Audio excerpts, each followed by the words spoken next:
Preparation and submission of the departmental estimate कि जो भी डिपार्टमेंट है सबसे पहले डीडीओ अपना एस्टिमेट तैयार करता है। फिर वो अपने हायर अथॉरिटी, उसके हायरार्की की बात करें तो फिर कंट्रोलिंग ऑफिसर और उसके बाद एचओडी। तो यहाँ पर हर एक की अपनी जिम्मेदारी फिक्स है। तो यहाँ पर प्रिपेयर करना, फिर एचओडी से फिर फाइनेंस डिपार्टमेंट में सबमिट होना, तो preparation and submission of the departmental estimate. यहाँ पर जिस परफॉर्मा में ये भेजा जाएगा एफडी वो प्रोवाइड करता है। इन सब चीज़ों के बारे में ही हम इस चैप्टर में अब पढ़ेंगे। तो सबसे पहले जो 3.1 में दिया है कि फाइनेंस डिपार्टमेंट हर साल लेजिस्लेटिव असेंबली के सामने रेवेन्यू और एक्सपेंडिचर के एस्टिमेट्स पेश करने के लिए वो डेटा कलेक्ट करता है। डिपार्टमेंट्स को जो एक फॉर्मेट निर्धारित कर दिया है उसमें जानकारी सबमिट करनी होती है ताकि एक्यूरेट बजट प्रिपेयर किया जा सके। तो ओवरऑल इस पैराग्राफ में जो बताया वो चीज़ है। तो यहाँ पर अगर हम इनकी जिम्मेदारी की देखें कि फाइनेंस डिपार्टमेंट फाइनेंशियल ईयर के लिए जो रेवेन्यू और एक्सपेंडिचर के एनुअल स्टेटमेंट तैयार करना, ये फाइनेंस डिपार्टमेंट की जिम्मेदारी है। लेजिस्लेटिव असेंबली में इसे पेश करने के लिए जो संबंधित डिपार्टमेंट हैं उनसे डेटा कलेक्ट करना, ये फाइनेंस डिपार्टमेंट की जिम्मेदारी बनती है। और जो फॉर्म्स हैं वो 1 जुलाई से पहले, 1 जुलाई, नॉट लेटर देन 1 जुलाई, 1 जुलाई के बाद नहीं, मतलब पहले। तो 1 जुलाई से पहले जितने भी जो संबंधित डिपार्टमेंट हैं उनको फॉर्म भेजता है। ये फॉर्म्स रेवेन्यू और एक्सपेंडिचर दोनों का एस्टिमेट को कैटेगराइज करने के लिए स्पेसिफिक फॉर्मेट है जो कि BM1 है, उसमें बनाए जाते हैं। तो ये जानकारी जो है इसमें क्या क्या शामिल किया गया है। Actuals of the previous financial year, पिछले साल जो पिछला फाइनेंशियल ईयर उसमें एक्चुअल में कितना हुआ।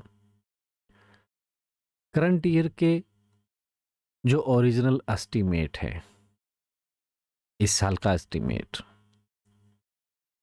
और रेवेन्यू अकेले की बात करें तो करंट ईयर का जो रिवाइज्ड एस्टिमेट है।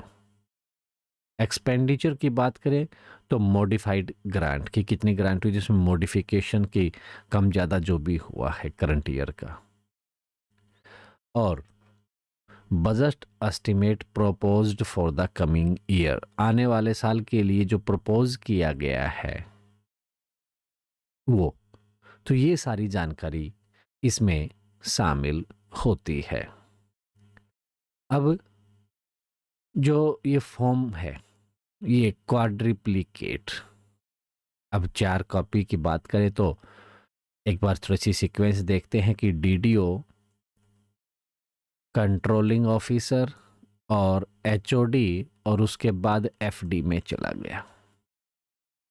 एक एक कॉपी सभी के पास रहे उसकी तो 4 कॉपी हम कह सकते हैं कि 4 कॉपी होंगी।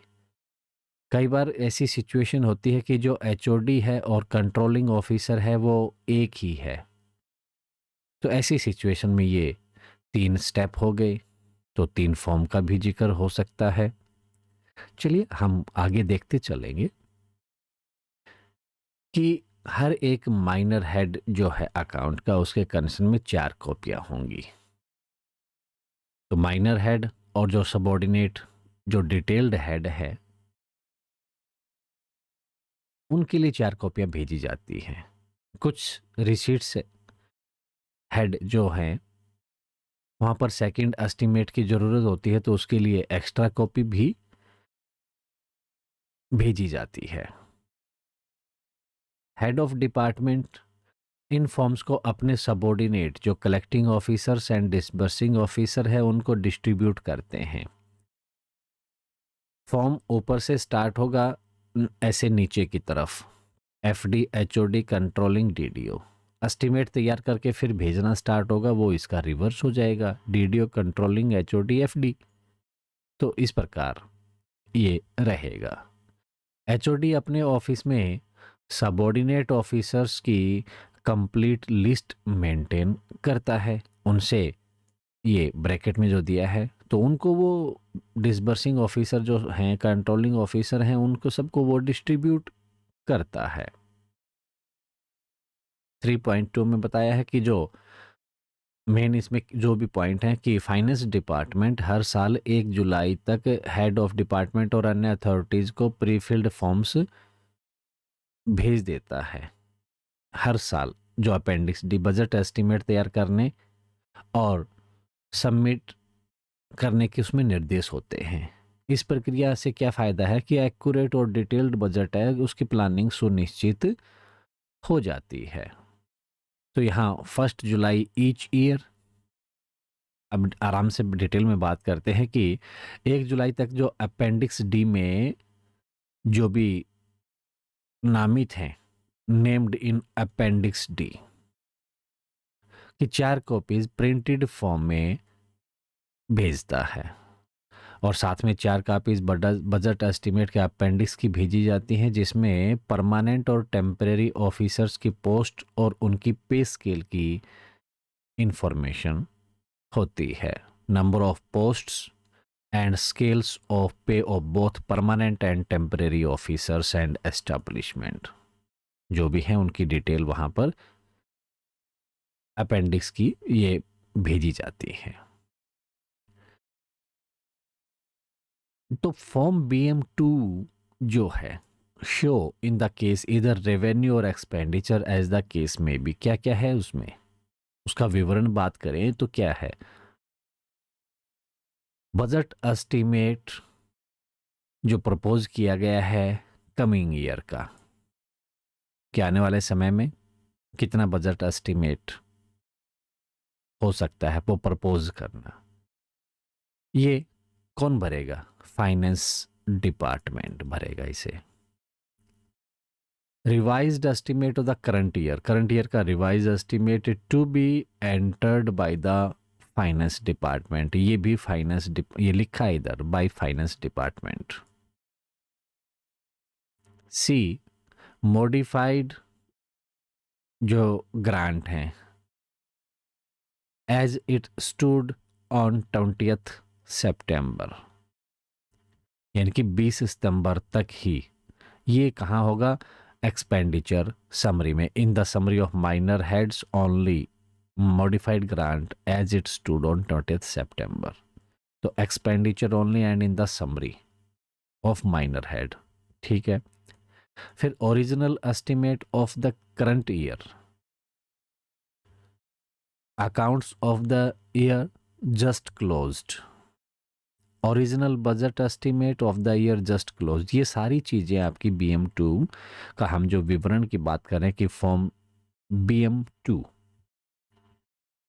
Actuals of the 2 years preceding that just closed, यानी कि अभी जो साल खत्म हुआ है उससे पहले 2 साल, अगर हम बात करें तो टोटल पहले के ये 3 साल की बात कर रहा है। एक तो अभी जो क्लोज हुआ है जस्ट क्लोज, और उससे पहले 2 और प्रीसीडिंग जस्ट 2 साल पहले, और तो 2 years preceding that just closed, अभी जो क्लोज हुआ है, तो टोटल तकरीबन 3 साल के एक्चुअल्स के यहाँ पर हो गया है।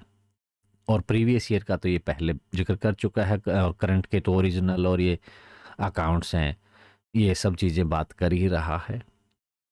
Actuals of previous year for last 6 months, तो ये एक्सेस एंड सरेंडर का हम प्रैक्टिकल करते हैं, उसमें लास्ट ईयर जो है मैंने कि प्रीवियस ईयर का जस्ट क्लोज्ड वाले में जो 6 months लेते हैं और करंट के भी 6 months लेते हैं। हमें तो पूरा साल करना पड़ेगा, पूरे साल के हिसाब से चलेंगे तो 6 महीने इस साल के हो गए, तो बाकी पिछले साल के उतने महीने ले लेंगे जितने 12 महीने पूरे करने हैं उसके लिए। तो revenue concern revised estimate proposed by HOD, ये रेवेन्यू ओनली के बारे में बात की गई है। New budget proposed by HOD, ये आपके फॉर्म जो BM2 है उसका विवरण है।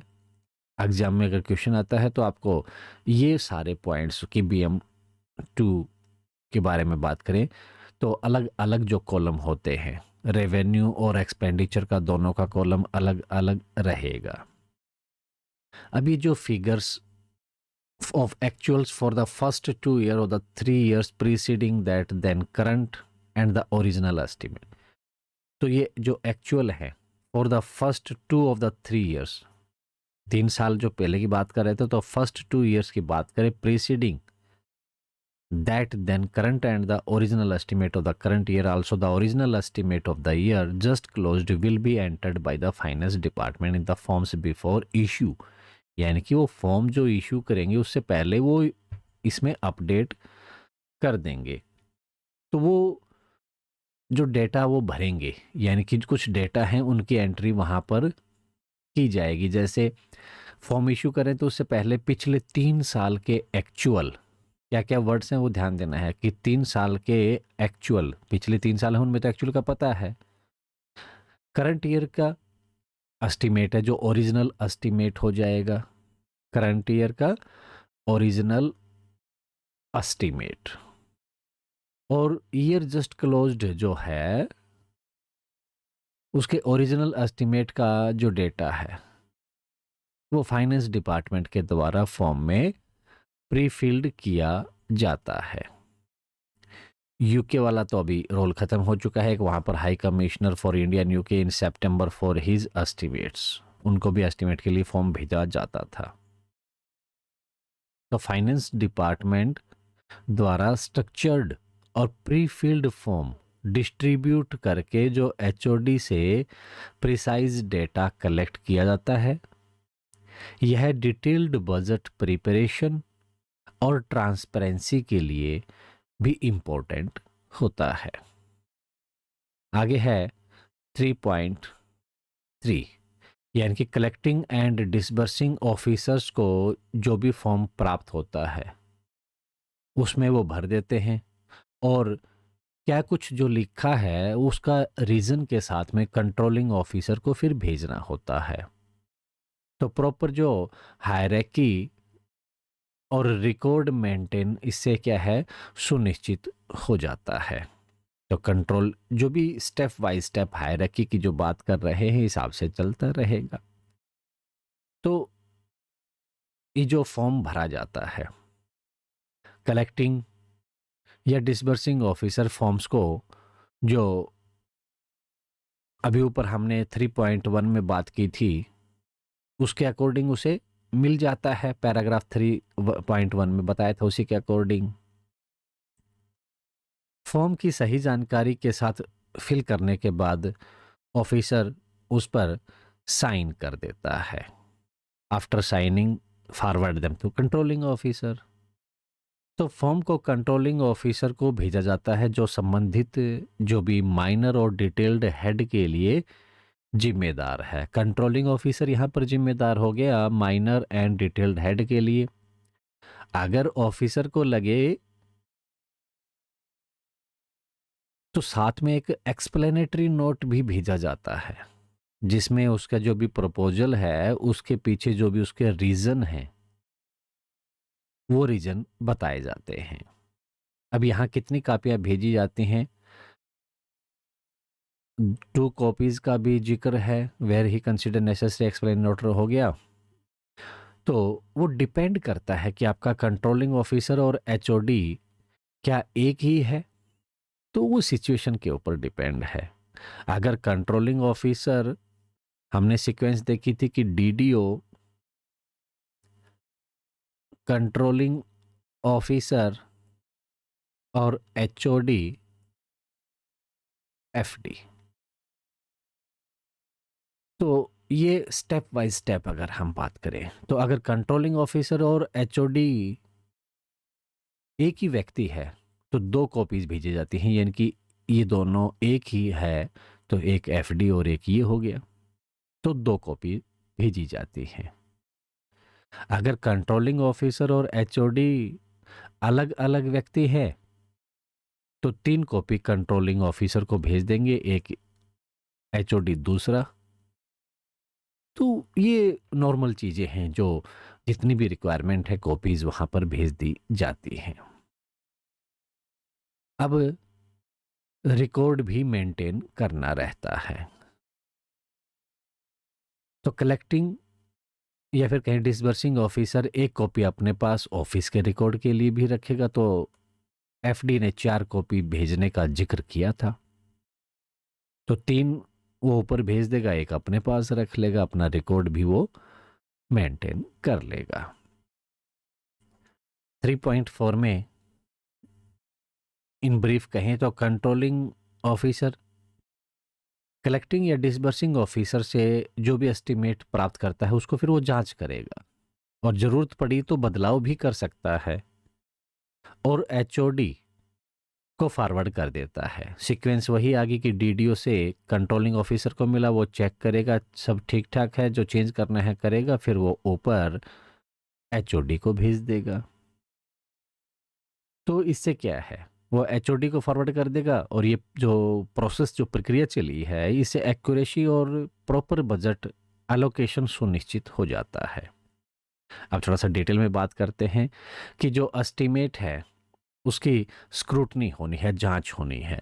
कंट्रोलिंग ऑफिसर कलेक्टिंग या जो अभी डिसबर्सिंग ऑफिसर से जो भी प्रपोजल प्राप्त हुए हैं वो डिटेल में चेक करते हैं। ठीक है, चेकिंग तो होनी है। अगर उसके पास कोई लेटर इंफॉर्मेशन है यानी कि बाद में की कोई भी जानकारी है, वहाँ जो फॉर्म भरा गया डीडीओ के द्वारा, उसके बाद की कोई अगर उसे पास इंफॉर्मेशन है तो वह एस्टीमेट को बढ़ा या घटा सकता है।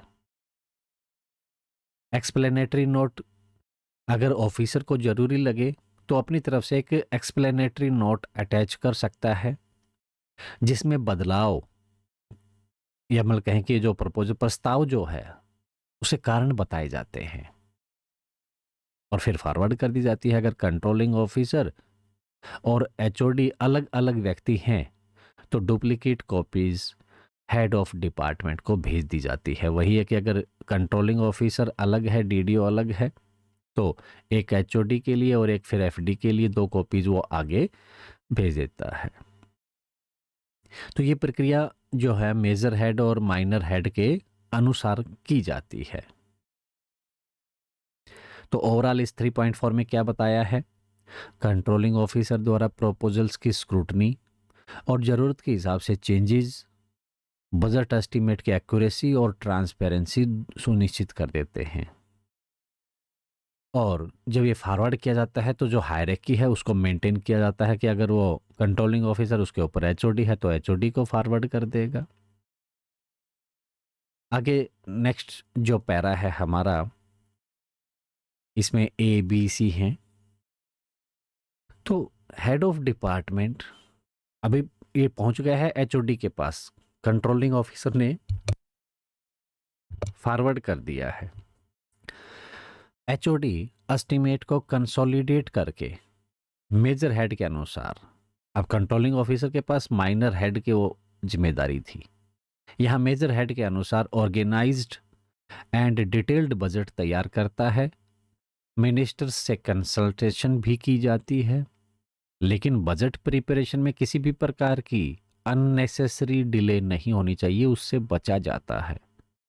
चलिए थोड़ा सा डिटेल में बात करते हैं कि कंट्रोलिंग ऑफिसर से प्राप्त जो एस्टीमेट है उसको एचओडी प्रोसेस करता है।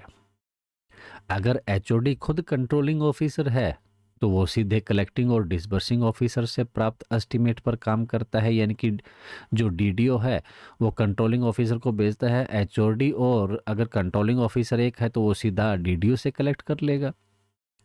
सभी एस्टीमेट को एक सेल्फ कंटेंट बजट में मर्ज करता है वो, क्योंकि जो भी रिक्वायरमेंट है उसी हिसाब से वो अपने डाटा किए जाएंगे। तो self content budget for each major head of account उसको कंसोलिडेट करेगा, क्योंकि नीचे डीडीओ बहुत सारे हैं, फिर कंट्रोलिंग ऑफिसर और फिर उसके पास पहुंच गया है, तो एचओडी फिर उनको कंसोलिडेट करता है।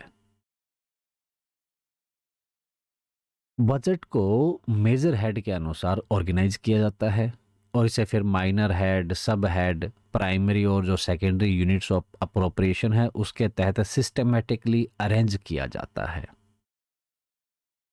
तो ये मिनिस्टर से कंसल्ट भी किया जाता है, प्रॉपरली अरेंज होगा मेजर हेड, माइनर हेड और उसके सब हेड और जो प्राइमरी यूनिट आपके जो डिटेल्ड हेड हैं, ये एक सीक्वेंस है, उसको उसी प्रकार अपडेट किया जाएगा। फिर मिनिस्टर से जो कंसल्ट करना है, ये यहाँ पर ये लाइन भी दी गई है कि मिनिस्टर कंसर्न, जो संबंधित मिनिस्टर होगा उससे कंसल्ट भी किया जाएगा। तो कंसल्टेशन का जो तरीका है वो मिनिस्टर के द्वारा prescribe with one consideration to the supreme necessity of not delaying the budget, लेकिन बजट डिले नहीं होना चाहिए, ये इंश्योर जरूर किया जाता है।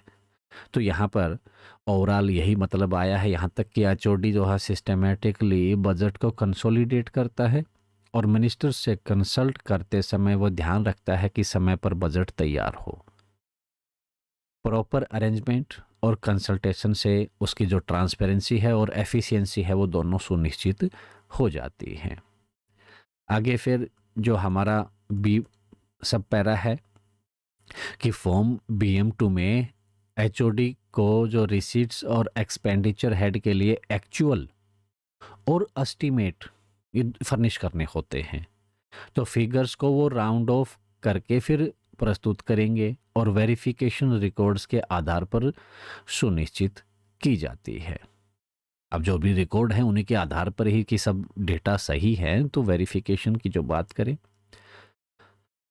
अब इसमें एक्चुअल्स क्या क्या है under expenditure head for the second जो भी है, actual of the year just closed, यानी कि जो भी साल अभी खत्म हुआ है, जो फाइनेंशियल ईयर जस्ट क्लोज हुआ है, उसके एक्चुअल फर्निश किए जाएंगे। Actual of the year then current for as many months as it is possible for him to do, यानी कि जितने करंट के होंगे, जितने पॉसिबल हैं, हो सकता है 7 महीने बीत गए हों, 8 महीने, जो भी है, प्लस सिमिलर एक्चुअल्स, जितने महीने हुए हैं प्लस में और करेंगे as many months of the preceding year, पिछले साल के, एज व्हेन एडिड टुगेदर, और इन दोनों को जब हम टोटल करें, टुगेदर करें, को ऐड करें, तो will give figures for a complete year, यानी कि ये एक 12 महीने का फिगर हो जाना चाहिए। तो actuals of the year then current for as many months as it is possible, जितने महीने अब करंट के पॉसिबल हैं वो, और बाकी पिछले के। तो ये एक्चुअल्स का विवरण होता है कि करंट ईयर के लिए जितने महीनों में एक्चुअल्स उपलब्ध हो सकता है उतने महीने के एक्चुअल फर्निश किए जाएंगे, और जो करंट ईयर के एक्चुअल के प्रीसीडिंग ईयर से भी हम उतने महीने के एक्चुअल जोड़ देते हैं, जिससे कि वो एक साल कंप्लीट ईयर का वो है डेटा मिल सके। तो ये जो डेटा है, इनके सोर्स की बात करें तो ये जो फिगर्स हैं वो पैराग्राफ 11.3 और 12.5 के तहत जो मेंटेन्ड अकाउंट्स हैं उनसे फर्निश की जाती है, डेटा वहाँ से मिल जाते हैं। सेकेंडरी यूनिट्स के नीचे जो डिटेल्स हैं उनके लिए पास्ट एक्चुअल फर्निश करने की आवश्यकता नहीं होती है।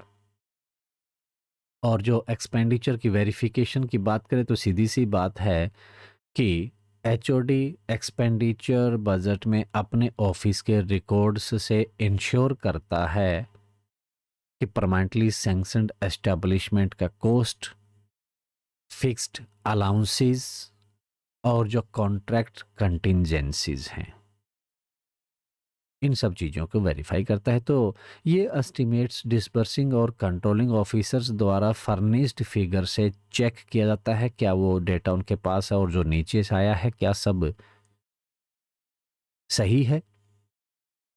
और राउंड ऑफ करने के बारे में बताया था कि राउंड ऑफ किया जाएगा, तो राउंड ऑफ हम क्या करते हैं, जैसे 4 या अगर उससे कम के आंकड़े दिए गए हैं तो उसको हम कर देते हैं इग्नोर। अगर 5 है या इससे अधिक का आंकड़ा है तो फिर हम अगले टेंस में उसको राउंड ऑफ कर देते हैं। तो अभी तक ये शुड बी इग्नोर्ड वाइल, ये वही चीज़ दी गई है कि फिगर्स अगर 4 है तो इग्नोर कर देंगे, और 4 5 या इससे ऊपर है तो नेक्स्ट 10 में हम करेंगे। अभी तक इस पैराग्राफ में जो बात निकलकर सामने आई है कि जो HOD फॉर्म BM2 में एक्चुअल्स और एस्टिमेट्स फर्निश करते समय रिकॉर्ड को वेरीफाई करता है और फिगर को राउंड ऑफ करके एक्यूरेसी और जो सिंप्लिसिटी, क्योंकि सिंपल भी होना है, सुनिश्चित हो जाती है। अगला हमारा C, जो HOD है वो बजट नोट प्रिपेयर करता है जिसमें प्रोपोज्ड फिगर्स, उनके जो रीज़न है, कारण क्या है, और करंट तथा फिर नेक्स्ट ईयर के जो बजट का एक डिटेल्ड कंपैरिजन करता है। कंपेयर होंगे तभी तो कि पिछले कितना हुआ था, अभी आगे की ज़रूरत क्या है, तो उसके ऑन प्रपोजल्स, उसके जो रीजंस हैं, माइनर और सब हेड है, प्राइमरी यूनिट्स वगैरह सारी जिसके नीचे अपडेट किया गया है, तो वो उस बजट को जो कंसोलिडेट करता है, तो इस हिसाब से उन चीज़ों को देखता है। नेक्स्ट ईयर के बजट का जो डिटेल्ड कंपैरिजन उससे किया जाएगा। तो प्रॉपर एक्सप्लेनेशन से फाइनेंस डिपार्टमेंट है, अगर उसको लगता है कि ये अननेसेसरी इंक्रीज है तो फिर उसको अवॉइड करता है। चलिए थोड़ा डिटेल में बात करते हैं कि बजट नोट वो हाफ मार्जिन पर और पेपर के एक ही साइड पर लिखा जाता है। बजट का जो नोट लिखा जाएगा वो हाफ मार्जिन पर रहेगा और पेपर के एक ही साइड में लिखा होगा। और माइनर हेड्स और सब हेड्स और प्राइमरी यूनिट्स के जो कम से कम, मतलब कम में होता है यूनिट से, उसमें जैसा कि कंसोलिडेटेड बजट में है, प्राइमरी यूनिट यानी कि जो डिटेल्ड हेड है उसको अलग अलग फिर वो डिटेल में रहता है, अलग अलग किया जाता है। अब अगर डिफरेंस आ जाए इनमें, अब क्योंकि कंपैरिजन की बात कर रहा है तो कंपैरिजन में हो सकता है दोनों में बराबर मिलेंगे, किसी में कम हो सकता है, कहीं ज़्यादा हो सकता है। तो अगर डिफरेंस आ जाए तो नेक्स्ट ईयर के प्रपोज्ड फिगर जो हैं कि अगले साल के लिए जो भी प्रपोजल है और करंट ईयर के बजट एस्टिमेट, इनमें अगर डिफरेंस आता है तो उसको एक्सप्लेन किया जाता है। एक्सप्लेनेशन, क्योंकि जो डिफरेंस आया है, डिफरेंस किसके बीच में है, proposed figure for the next year के अगले साल का ये प्रोपोज्ड है और इस साल का बजट एस्टिमेट ये है, लेकिन इन दोनों में अंतर है, तो उसको एक्सप्लेन किया जाएगा। पे ऑफ एस्टेब्लिशमेंट एंड ऑफिसर्स में अगर इंक्रीज अगर कुछ है तो वो कारण भी बताया जाएगा अंडर पे ऑफ द, ये सारी चीजें वही हैं। अगर नेचुरल इंक्रीमेंट है, सैंक्शनड इंक्रीजेज ऑफ एस्टैब्लिशमेंट है, जो भी रीजन है, एक्सेस एंड सरेंडर में हम जो रीजन देते हैं वो यही तो चीज़ है। और कोई दूसरी प्राइमरी यूनिट के अगर इंक्रीज को अगर कोई सेटिस्फैक्ट्री एक्सप्लेन करना अगर आवश्यक लगता है तो ठीक है, नहीं तो क्या दिक्कत आ जाएगी? दिक्कत ये आ जाएगी कि cut out by the finance department, अगर वो सेटिस्फाई नहीं होते तो काट देंगे, तो सेटिस्फैक्ट्री एक्सप्लेनेटरी नोट्स में उसको मिल जाएगा तो सेट देख लेंगे कि हाँ किस चीज़ के बारे में बताया गया है। फिर कंटिंजेंसी के बारे में भी जिक्र करता है कि दूसरी कंटिंजेंसी के डिटेल्स को बजट नोट में ही दिखाया जाता है। नेक्स्ट ईयर के लिए जो प्रोपोज्ड प्रोविजन को करंट ईयर के बजट प्रोविजन से कंपेयर किया जाता है। कंपैरिजन की तो बात कर ही रहे थे कि आगे का जो प्रोपोज्ड है और करंट ईयर का बजट, इन दोनों का हम कंपेयर करेंगे जब उसका प्रोपोज कर रहे हैं। तो budget note should also contain a concluding paragraph, यानी कि बजट नोट का कंक्लूडिंग पैराग्राफ करंट ईयर के बजट, उसमें एक चीज जरूर ध्यान रखना है, एक्सक्लूड की गई हैं कुछ चीजें जो जैसे कि non recurring items of new expenditure है, और नेक्स्ट ईयर के फिर जो प्रपोज्ड बजट का हम उसके कंपेयर कर लेंगे। ये चीज़ एक्सक्लूड करके, यानी कि सिंपल वर्ड में कहें तो बजट नोट का कंक्लूडिंग पैराग्राफ करंट ईयर का बजट और नेक्स्ट ईयर के प्रपोज्ड बजट का कंपैरिजन करेंगे, लेकिन इसमें नॉन रिकरिंग आइटम नहीं होंगे। तो नॉन रिकरिंग आइटम्स या फिर न्यू एक्सपेंडिचर है, उन दोनों को हम छोड़ देते हैं। न्यू एक्सपेंडिचर और नॉन रिकरिंग आइटम्स, उनको छोड़कर बाकी का कंपैरिजन कर लेंगे। तो इस पैराग्राफ में अभी तक जो बात आई कि बजट नोट में प्रोपोज्ड फिगर्स और उनके जो डिफरेंस के जो रीज़न हैं वो क्लियर और स्ट्रक्चर्ड तरीके से एक्सप्लेन किए जाते हैं। इससे ट्रांसपेरेंसी और अननेसेसरी जो एक्सपेंसेस अगर हैं तो फाइनेंस डिपार्टमेंट उनको कट कर सकता है, उसको ये सब डिटेल्स मिल जाती हैं। तो 3.6 कि एचओडी को फॉर्म BM2 और budget note, copy of the form BM2 and the budget note will be forwarded by each HOD. अभी तक जो फॉर्म मिला था डिस्ट्रीब्यूट हो गया था, डीडीओ ने कंट्रोलिंग ऑफिसर को भेजना है जहाँ पर माइनर हेड के लिए जिम्मेदार है, उसके बाद एचओडी के पास चला गया, एचओडी कंसोलिडेट कर देता है। तो अब आगे की बात कर रहा है कि budget note will be forwarded to by each head of department to the finance department. अब फाइनेंस डिपार्टमेंट के पास पहुंच रहा है, तो हमारा जो आपका चैप्टर जो है प्रिपरेशन एंड सबमिशन, ये यहाँ प्रिपेयर हो रहे हैं, फिर उसको सबमिट करना जो रहता है उसके बारे में ही है कि एचओडी को फॉर्म BM2 और बजट नोट फाइनेंस डिपार्टमेंट को फिर निर्धारित तिथि तक भेजने होते हैं। अब ऑडिट ऑफिस का भी यहाँ पर रोल रहेगा। By the date noted in appendix, ये अपेंडिक्स सी में काफ़ी डेट्स दी गई हैं कि क्या काम किस तारीख तक हो जाना चाहिए। तो अपेंडिक्स सी अब देखेंगे तो वहाँ सारी डेट मिल जाएंगी आपको। फिर वो ऑडिट ऑफिस को भी डॉक्यूमेंट्स भेजते हैं ताकि वे पोस्ट और जो पे स्केल है उनकी जांच कर सके, क्योंकि जो भी पे स्केल वगैरह है उनके ऑडिट हो जाए, उसकी जो भी पोस्ट है क्या वो उनके साथ में इतना है। तो अब इसके डिटेल में बात कर लेते हैं कि जो डॉक्यूमेंट्स फॉरवर्ड किए जाते हैं फाइनेंस डिपार्टमेंट को, तो फॉर्म BM2 और बजट नोट एचओडी द्वारा फाइनेंस डिपार्टमेंट को भेज जाएंगे। हम बात कर रहे थे तो निर्धारित तिथि तक भेजने होते हैं, अपेंडिक्स सी में दिया गया है। इसके साथ साथ जो अपेंडिक्स यानी कि किस चीज़ का, नंबर ऑफ पोस्ट और पे स्केल से जो रिलेटेड है उसको फाइनेंस डिपार्टमेंट को जो देखा जाए कि करेक्शन कुछ करनी हो तो, क्योंकि उसी के लिए तो ऑडिट वगैरह का ध्यान रखना होता है कि वो सब चीज़ें सही हैं क्या। तो नंबर ऑफ पोस्ट और पे स्केल से जो भी रिलेटेड है उसको भी फाइनेंस डिपार्टमेंट को वापस भेजा जाता है, लेकिन इसमें कुछ ज़रूरी करेक्शन किए गए होते हैं कि अब इसमें इतना बढ़ गया या जो भी है।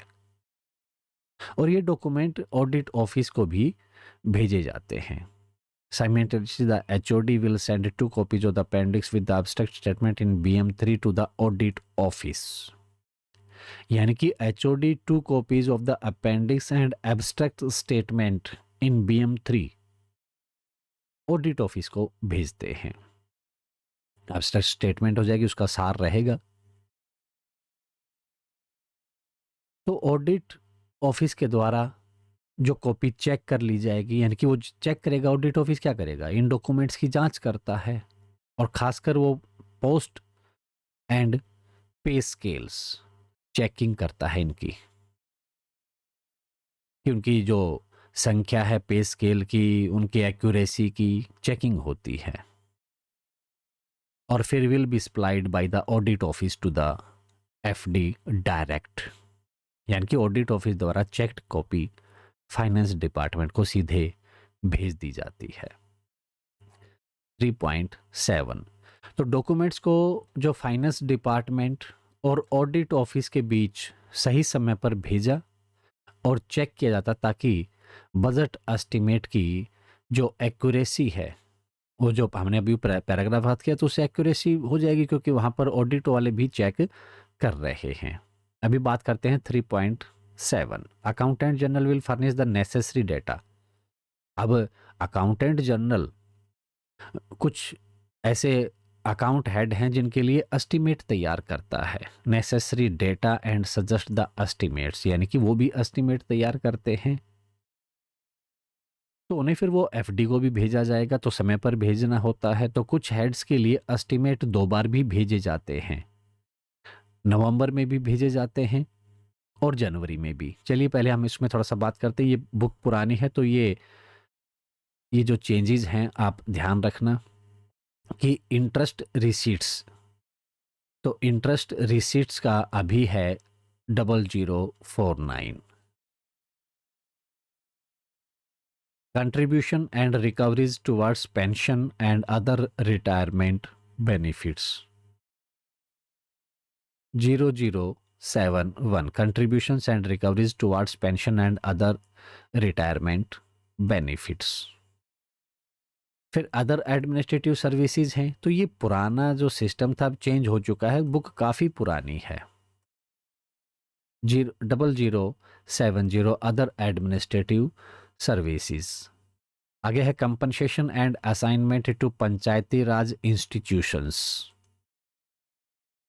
3604।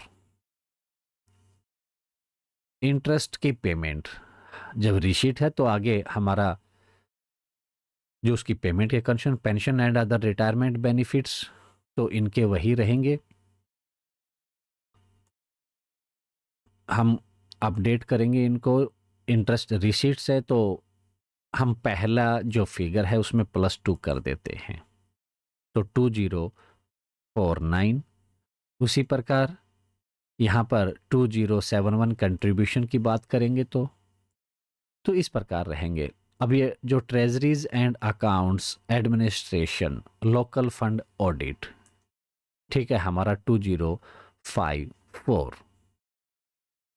स्टेट प्रोविडेंट फंड, अब हम जो जीपीएफ वगैरह का जो पार्ट 1 में भी कर रहे थे 8009 स्टेट प्रोविडेंट फंड। और फिर एक हमारा 8782 cash remittances and adjustments between officers rendering accounts to the same accounts officer. तो ये पुरानी बुक होने की वजह से यहाँ पर आपको थोड़ा सा ध्यान रखना है। अभी जो स्ट्रक्चर है वो आपको पता है, क्योंकि आपके जो पेपर 4 पार्ट 1 में है उसमें क्लासिफिकेशन में आप इनको ढूंढ भी रहे थे, list of major head and minor head. Cash remittances 8782। तो इसमें जो लीव सैलरी और कंट्रीब्यूशन और कई दूसरे जो आंकड़े हैं जो फॉरेन सर्विस में गया है कोई, तो उससे रिलेटेड है तो अकाउंटेंट जनरल उसको देता है। एस्टिमेट्स जो संबंधित फाइनेंशियल कमिश्नर, जो अगर पहले इंग्लैंड वाली बात आ गई तो वहाँ उसके लिए हो गया।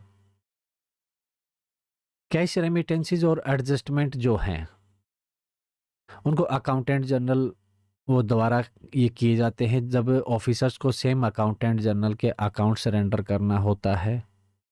और बिल्स के द्वारा भी यहाँ पर जो जिक्र किया गया है रेमिटेंसीज बाय बिल्स, तो ये जितने भी हेड हम यहाँ पर अभी जिक्र कर रहे हैं इन सब का वही है कि इनका एस्टिमेट और रिपोर्ट जो है तैयार की जाती है।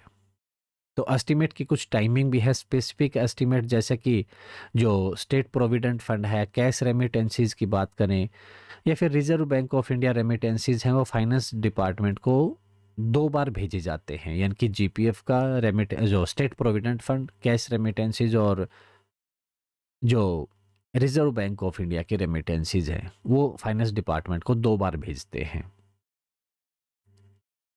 पहला नवंबर के मिड में जिसमें 6 + 6 मंथ्स एक्चुअल होते हैं, और दूसरा भेजा जाता है जनवरी के मिड में जिसमें 8 + 4 मंथ्स एक्चुअल होते हैं।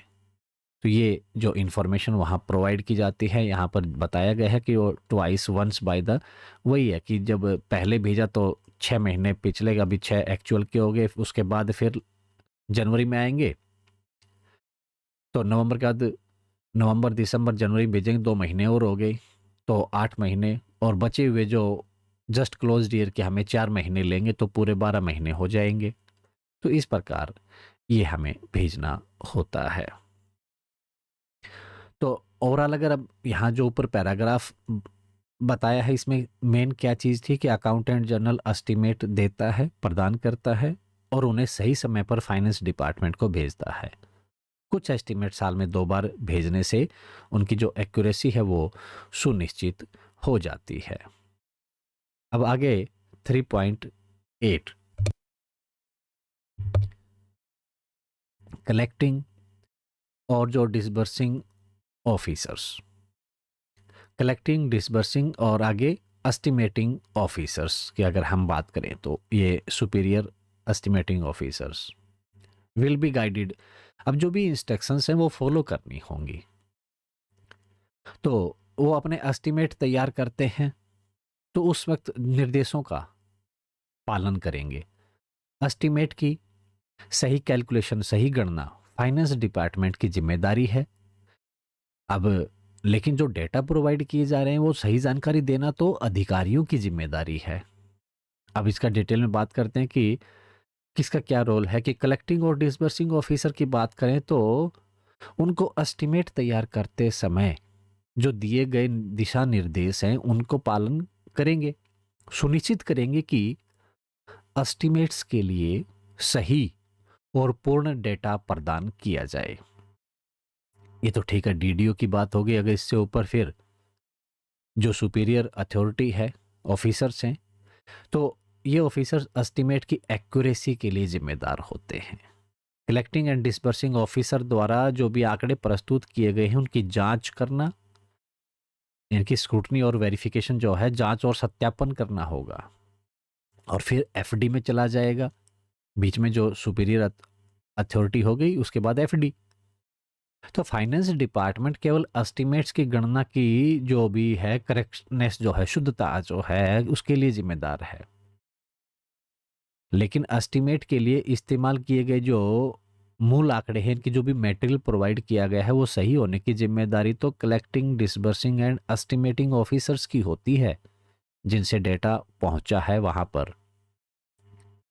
तो इससे क्या है कि बजट एस्टिमेट की एक्यूरेसी सुनिश्चित हो जाती है और फाइनेंस डिपार्टमेंट को सही डेटा पर जो निर्णय लेना होता है उसमें मदद मिल जाती है। तो ये हमारा अब एफडी तक पहुंच गए हैं। हमारी जो सीक्वेंस थी, डीडीओ, कंट्रोलिंग ऑफिसर,